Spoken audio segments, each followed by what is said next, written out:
Today's episode is going to be all about flipping houses. Now, I've done this successfully, so has my family.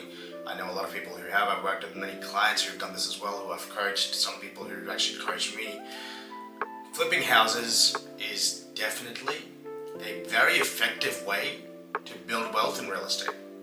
Now, you can choose to do this as a job, but typically, in order for you to make the kind of money you want out of it to replace your lifestyle or replace your regular income, you need to have a large amount of capital, or at least enough of the capital to do the works. Now, let's break it down step by step and go through what is flipping a house and how you can make it profitable. And I'm also going to share some of the pitfalls that I've experienced and things that I would recommend you do and things I recommend you shouldn't do. To start with, step one, you need a house.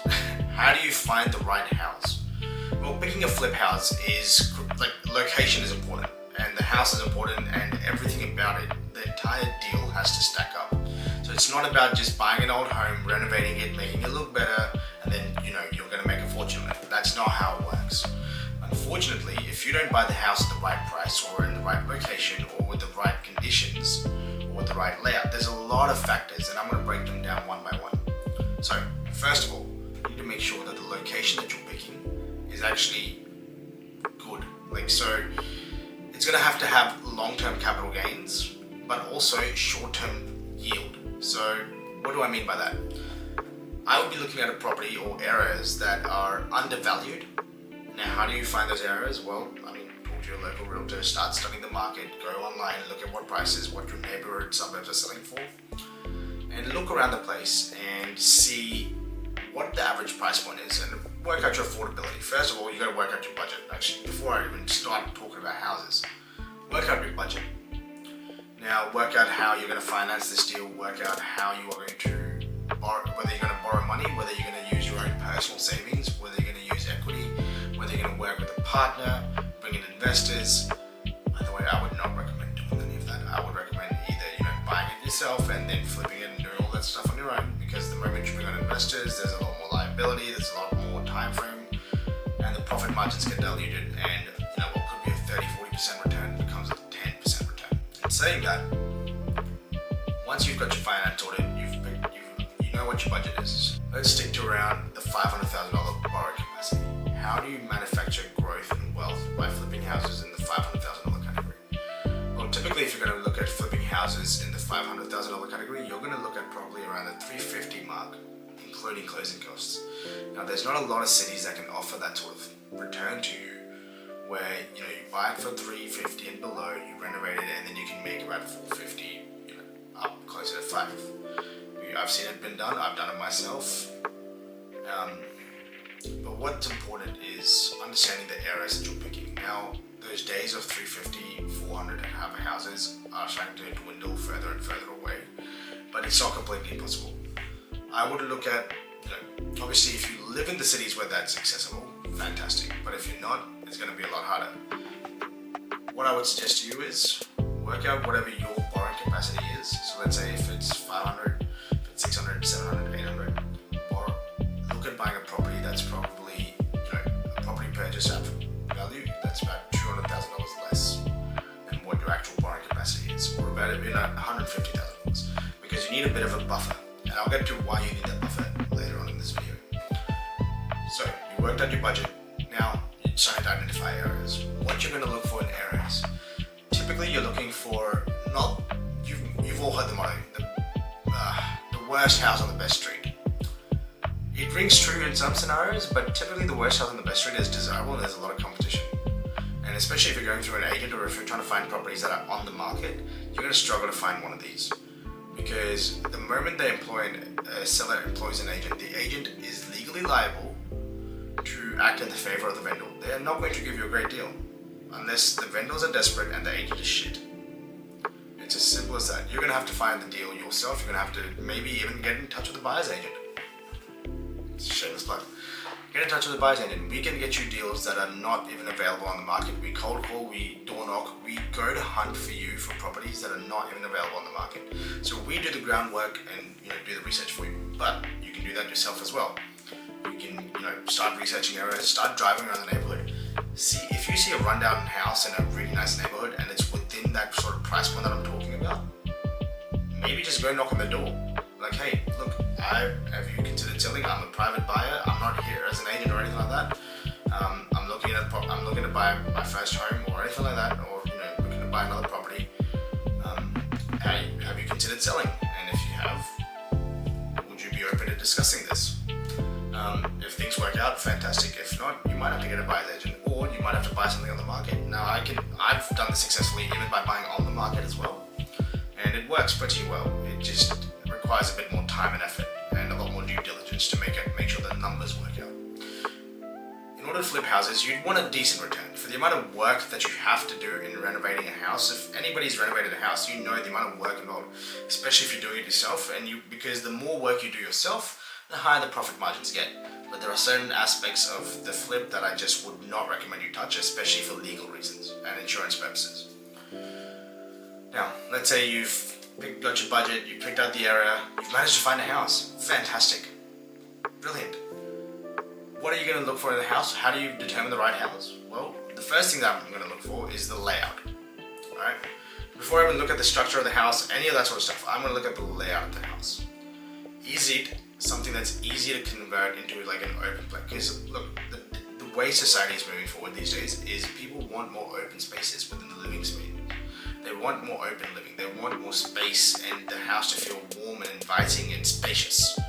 The days of the 60s and 70s and 80s where houses were sectioned, different rooms for each single sort of event throughout the day. So you had your living space and the dining space and the formal dining and then separate bedrooms and then separate bathrooms. Those days are long gone. Very, very few, if anybody, likes those sort of designs anymore.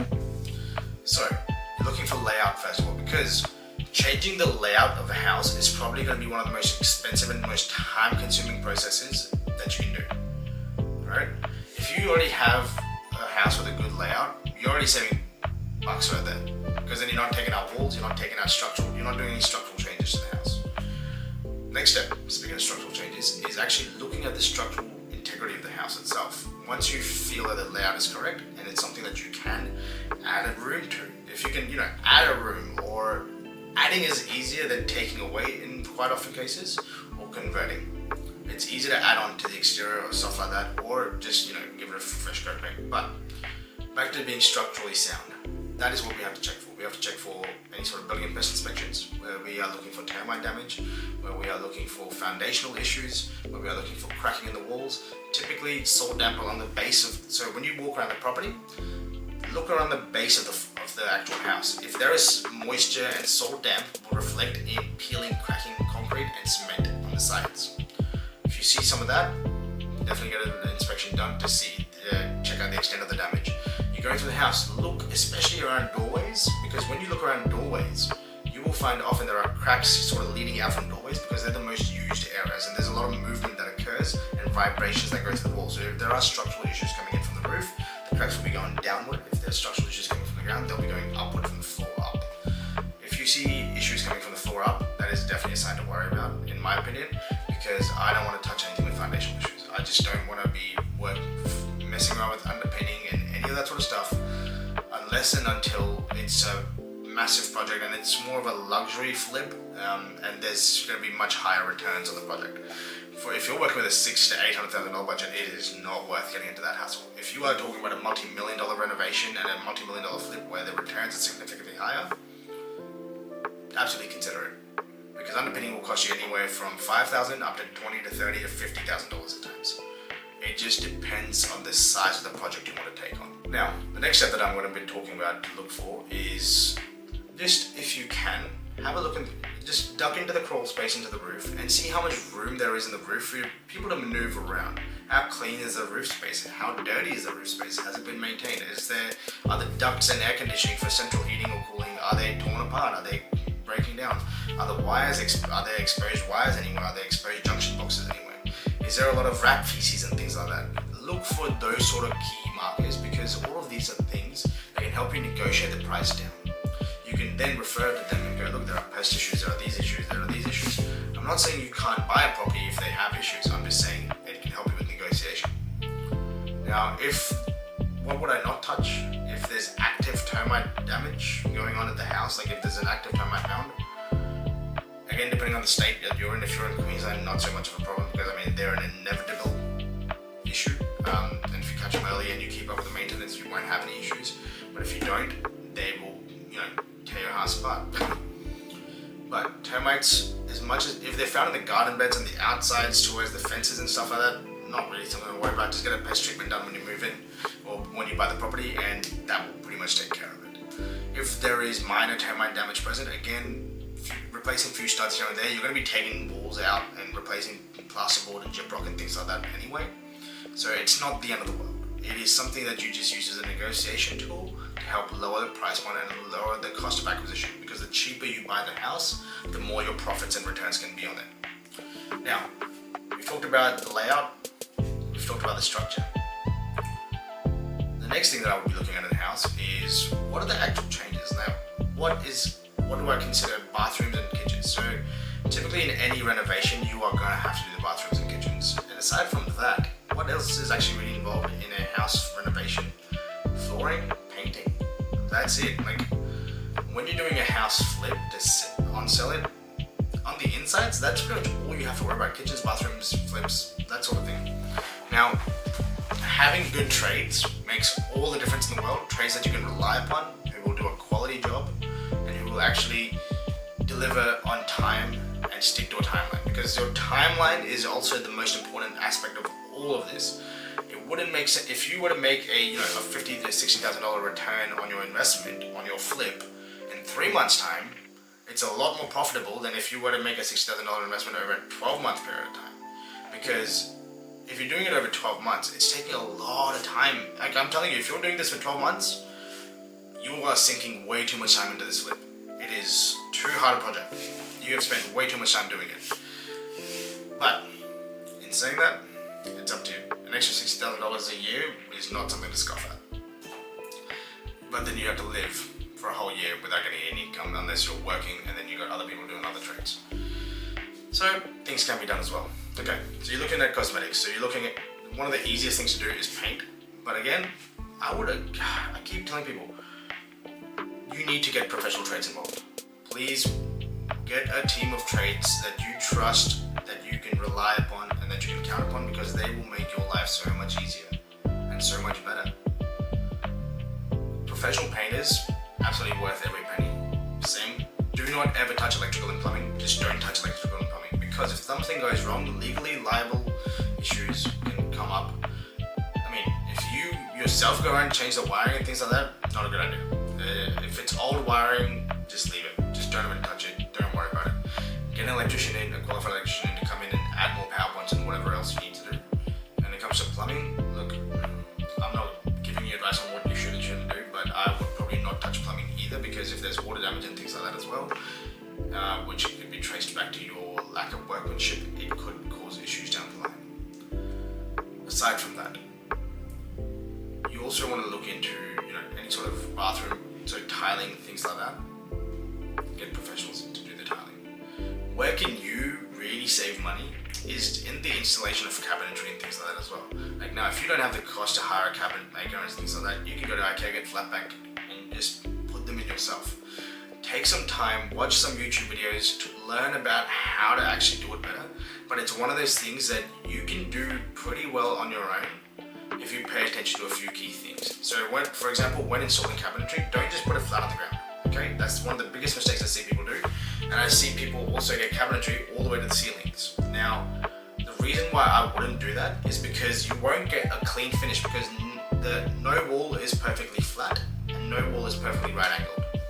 You are always going to have a curvature or a slope or some sort of problem where you'll end up with a gap above the cabinets or a gap below the cabinets because the keyboards won't work, any of that sort of stuff. So what I would do is, if I was installing cabinetry and things like that as well, is I would work out what the height of the kickboards are, and then I would build a base frame that is the height of the kickboards, and then I would set the cabinets on top of that, so that when the kickboards go in, I would do that. I would also not take it all the way to the roof. I would leave probably about 100 to 200 mil, so about that much space from the roof. And once the cabinets go in, I would build a frame around that and gyprock it in so plasterboard over the top of that frame, because then it looks like your cabinets are built in and it creates a cleaner, much more aesthetic finish. These are just little tips that I've screwed up in the past as well with my cabinetry installations and things like that, where there was just a space left above the cabinets. It would always collect dust and it would just look horrible. So get professional tilers, get professionals in to do all the electricals and all that sort of stuff, whatever requires by law that you cannot touch it, don't touch it. But what you can do, I mean, look, you can do the painting if you wanted to. If you know how to paint, just take the time and effort, get good quality rollers and get good quality paint. And make sure that the brush is wet. Don't be skimpy with the paint. It's not an extra tub of paint could literally save you thousands of dollars of work. Honestly, yeah, take this from personal experience. Painting is one of those things where you have to take your time and you can't be skimpy with the painting. So do the right thing. Get professionals in order if you can. If you don't have the budget, try to do them on your own slowly, step by step. Now, tiling again, I've seen people do tiling ourselves, like our kitchen backsplash, I did the tiling on that myself because it was a small area. But if it's coming down to a full bathroom renovation and a full gut and reinstall, it's not worth the time that it would take me as an untrained professional to do that job.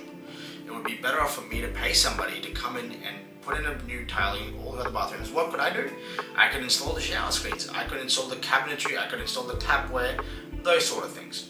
Those sort of things are relatively simple and easy to learn, and you can pick those up along the way, and they will save you a few hundreds and thousands of dollars over the course.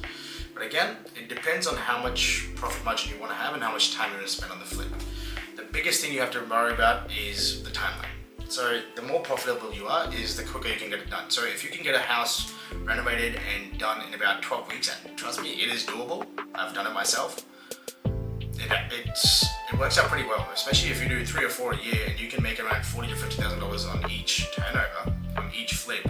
Let's say you buy it for $400, you spend another $50,000 on fixing it, and then you sell it for $500 or $520.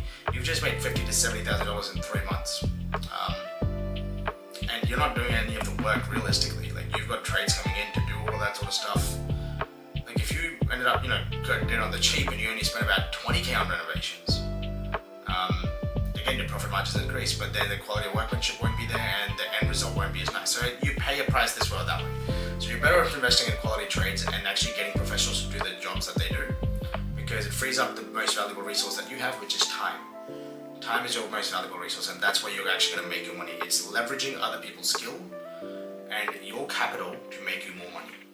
So when you buy the house, make sure it's in a good location. First, you get your finance sorted. Make sure it's in a good location, check the layout, then check the structure, then check what cosmetic changes you need to make. The places where you can save money is in cabinetry installation, maybe in flooring and things like that as well, because flooring is relatively easy to install. But again, if you have the capital, if you've got about 30 to 40 grand, that's why I said earlier, keep a buffer of your borrowing capacity so that maybe you can take out an extra loan of, let's say, take out an extra $60,000 to $80,000, which will cover the cost of the renovations. Because then by the time they're done and you resell the house, you're not going to make profit on it. And get a good agent. Honestly, if you manage to buy it for a bargain from an agent, do not use that agent, because they're going to undersell it this time as well. So get yourself a good agent who knows what they're doing, who can answer the difficult questions as to why am I paying an extra $120,000 in 3 months for the same house in the same area. Makes a difference, and when you have agents who know what they're doing, trust me, these conversations can go so much smoother, and it makes it so much more appealing to everybody. Now, lastly, the last thing I would focus on when flipping a house, probably the most neglected thing, that curb appeal. I cannot tell you how much difference good landscaping and exterior paint with like a roof restoration can make a difference to a house. So get a roof restoration done. It's not expensive. Like, a roof restoration is about $2,000 for like a massive 250 square meter house, 250 square meter roof with multiple coats. Get a roof restoration done. Get your paint, like exterior paint of the house redone or rendered or whatever to give it a more modern, clean aesthetic. Make it a minimalistic yard so that there's not crap all over the place. Clean it up, spend a bit of money on landscaping. Trust me, leave about $10,000 for landscaping and exterior works. it will make a huge impact when it comes to the resale of your house. Because remember, the goal of you buying this and flipping it in time, you want to get the maximum bang for your buck as well. So spend the money that is required. Now, which are areas that I wouldn't spend too fancy on? For example, unless you're doing a multi-million-dollar project, I would not spend insane amounts of money on a fancy bathtub, fancy countertops. Like a simple stone or fake stone countertop can do just fine in property flips. You can get away with basic cabinetry everywhere. Maybe the kitchen have one set of show cabinets, but the rest of the cabinets can be simple drawers and cupboards. Cupboards over drawers, because drawers will be typically 3 times the price of a cupboard. So a cupboard cabinet would cost you, let's say, $150 per cabinet for like a 1200mm cabinet, whereas 1200mm drawers will cost you about $400. So you can save money on cabinetry. Cabinetry is a huge space where you can save thousands just by changing drawers to cupboards. And it's one of those things where most people won't realize until they start living there that, damn, cupboards are annoying as hell. I wish we had drawers.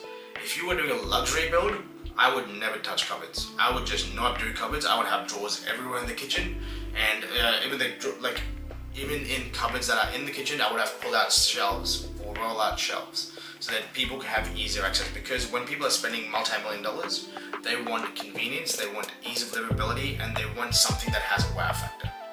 And you can give a wow factor on a cheaper budget in a smaller build, on a smaller project.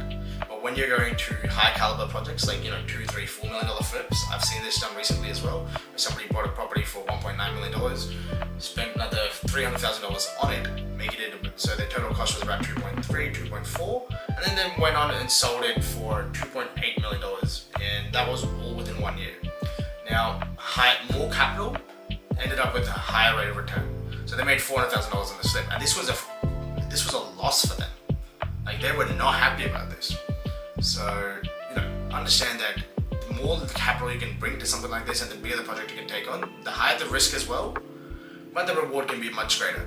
So if you're new to flipping houses, get started something small, something that's affordable. Maybe look at a 3-bedroom house, which is relatively easy to manage on a big block of land, so that even if the house doesn't sell, that isn't that easy to fix up and things like that, it still has value in the land, and you can still sell it on those merits. Yeah.